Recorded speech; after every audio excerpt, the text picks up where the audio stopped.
Do not covet the blessings of others. May the Lord bless you and allow us to have a few minutes together with God. The Bible says in Exodus 20, verse 17, "You shall not covet your neighbor's house. You shall not covet your neighbor's wife, or his male servant, or his female servant, or his ox, or his donkey, or anything that belongs to your neighbor." The journey to becoming a truly satisfied person begins with letting go of the habit of coveting the blessings of others and comparing yourself to them.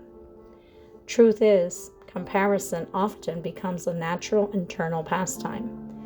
We do it without thinking, and we feel disheartened when God, in His grace, blesses those around us, while we assume He has overlooked us. To covet is to have an uncontrollable desire to acquire something, and avoiding this sin is so important that it addresses it in the Ten Commandments.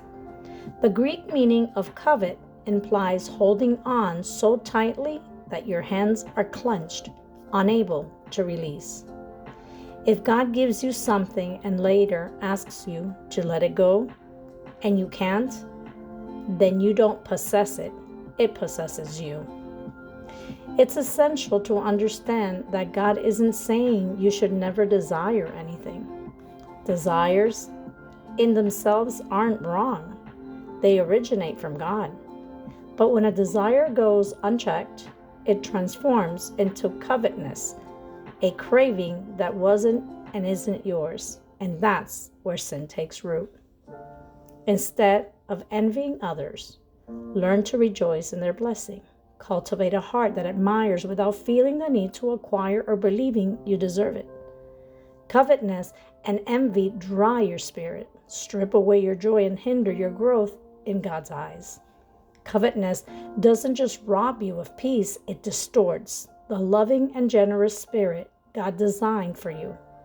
It steals your highest aspiration and leaves you fruitless and leads to spiritual death.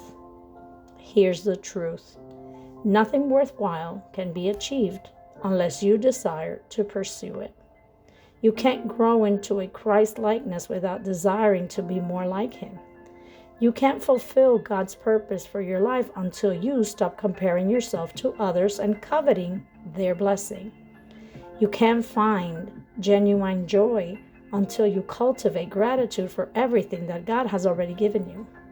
So today, stop robbing yourself of peace and contentment. Let go of your covetousness.